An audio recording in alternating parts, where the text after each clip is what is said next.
Alrighty, hello.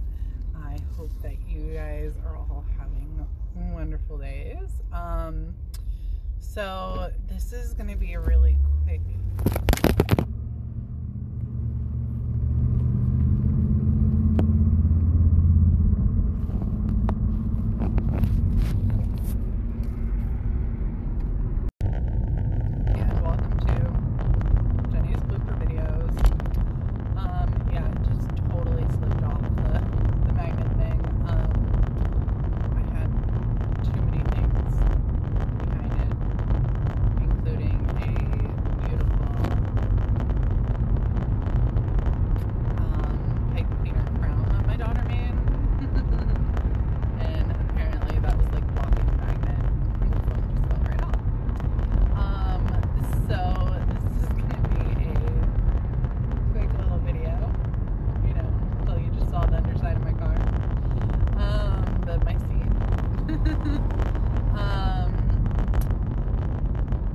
because some of you guys are asking me to explain what I meant by fear is a choice. And I swear I love it. Like, as soon as you ask the questions, the universe sends me examples, like my daughter listening to her intuition and getting the hiccups and being like, oh, well, if I punch myself in the stomach, and I was like, oh, we don't punch ourselves in the stomach, right? That's owie. She's like, no, mommy, that's what Sister in the Bushes told me to do, like her intuition. And she meant like pushing into her stomach and holding it, not like physically wailing on herself punching, but I'm sitting there being like, oh no, we don't hurt ourselves, and it worked, and it got rid of her hiccups, and she was so excited, and I was like, oh, maybe I just need to shush and listen, right? Obviously my daughter knows best what's for her. And that's the thing, right? Teaching her and empowering her, for even stuff like that, to be her own doctor. Because she's the one who ultimately knows best what's best for her and her body and her soul. So anyways, you guys had asked me to give some examples of what I mean by fear being a choice, because so many of you are like, yeah, but what about my neighbor's house that got broken into, or my neighbor's Amazon package that got stolen from their porch, or this or that. I have to live in fear because there's all this scary stuff going on around me. And I was driving to work yesterday, and a black cat crossed my path. And I was like, oh my God, thank you. What a great example to get. So, superstitions, old wives' tales, whatever else, you want to call them again. We all have so many different names for them.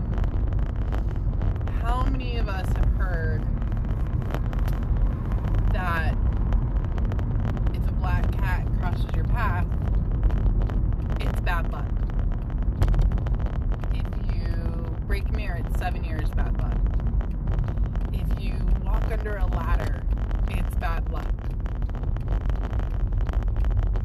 Versus me, who's driving along and a black cat crosses my path, and I was like, oh, look how cute, look at the kitty. Because for me, cats are adorable. They are so cute. They are just, animals in general bring me a lot of joy. Don't get me wrong, because I have 3 kids of my own, I do like kids, and I love how many smiles Lily gets and gives when we go to the grocery store, especially the older generation, the grandparents, great-grandparents age. Oh my goodness, they get so excited to see a baby, and it's just I love the joy that kids bring. For me though, if I see somebody with a baby, I might say hi or smile or something like that, but for me, especially if it's a Alaskan Malamute or a Chow or an Australian Shepherd, Aussies especially, and Huskies, Alaskan Malamutes Huskies. Oh my gosh, if I see one when I'm like out hiking or for a walk or like something, I'm like, oh my god, it's so cute, oh my god, can I say hi to your dog? Or like sometimes the dog will literally just pull and come right up to me, especially if like I'm hiking and holding Lily. Like a lot of dogs sense babies and they just get so excited, and it's funny because some people have, you know, like seen their dog pull, you know, to like come over and like kind of jump up on their hind legs to see Lily, and every dog is always like so gentle when they do it. And sometimes people, you can tell they kind of like freak out a little bit, like, oh my gosh, like, you know, and I'm like, oh, do you see the baby? Or like they'll just like pull over to come say hi to me, like certain dogs, you know. And when I see dogs, I just get like so excited, and cats and I just, animals. But some people, when they see a black cat, they freak out, right? Because they're like, oh my god, a black cat just crossed my path, now I have bad luck. That's not something that is in my kids' realm at all. It's not something that I have ever said. It's not something, knock on wood, you know, like as of yet, that they've ever heard. So for them, that's not even a thing. So people can choose to believe, and this is my comparison here, you guys, the analogy, it's the same thing. You can choose to believe that that cat crossing your path has now brought you bad luck and something bad is going to happen. And guess what? When something bad does happen, if there's like a little challenge or bump in life, they're like, oh my god, it's that cat that crossed my path. It's the same thing. Because of how much fear we live in, people can choose to be like, you know, my neighbor got their Amazon package stolen, now I need to be like extra vigilant because mine could get stolen. And you know what, chances are then it very well might, right? And half the time I feel like it is the universe's way of showing us, yes, it happened, but guess what, you're okay, you're gonna be fine. You're just gonna call Amazon and let them know when they're gonna send a replacement, no big deal.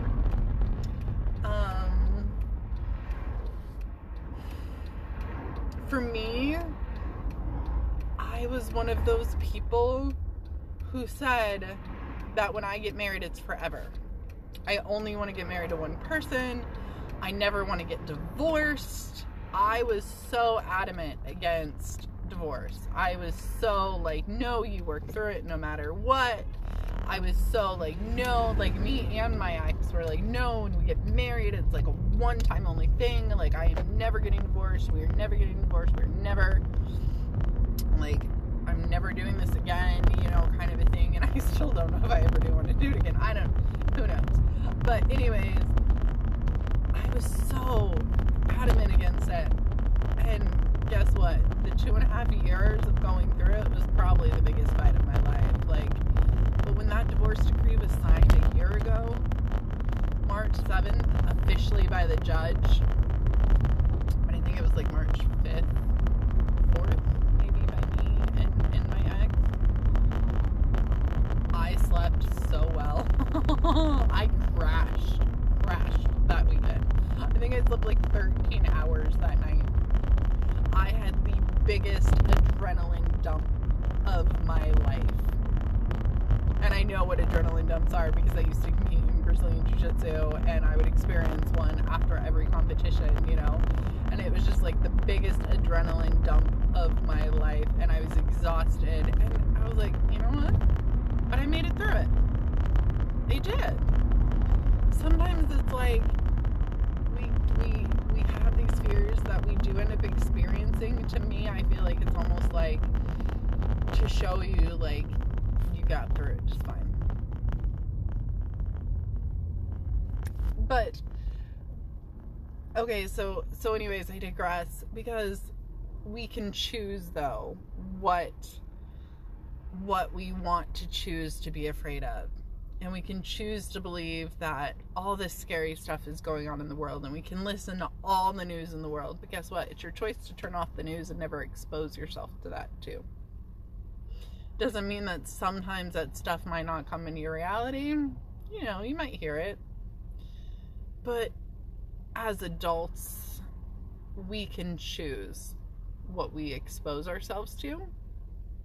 So like my Instagram has become a pretty positive thing. So do I scroll on there sometimes? Yeah.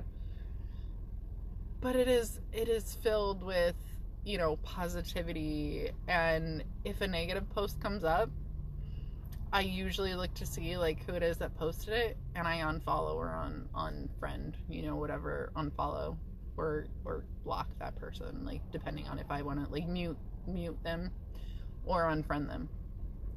Because I can choose to keep exposing myself to the negative stuff, or I can add accounts like the Good News Movement and, you know, all these positive quotes and stuff like that, and supportive, and choose to expose myself to that positive stuff. So like my parents with the analytic converter, they won, like they saved up points for like a free hotel night stay.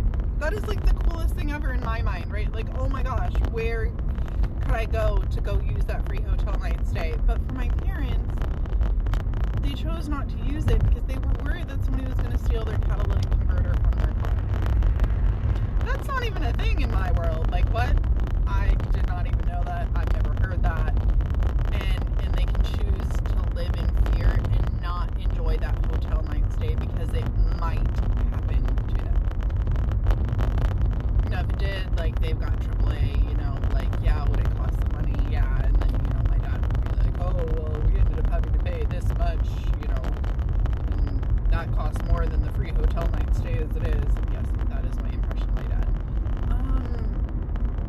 But that was their choice not to use the hotel night stay and to believe that something bad could happen to them instead of looking at it from the positive of, we won this free hotel night stay, let's go celebrate and use it somewhere.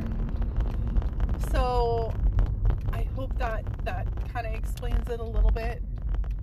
Yeah, there is scary stuff that goes on in the world, there is, but we can also choose to not make it our reality, our daily, you know, exposing ourselves to it, and choose not to be afraid, and choose, hey universe, show me how magical the universe really is instead.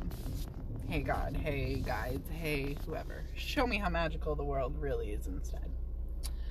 So I hope that makes a little more sense, and I'm gonna announce my exciting news tomorrow about somatic trauma release. So I look forward to sharing that tomorrow with you guys. I love you.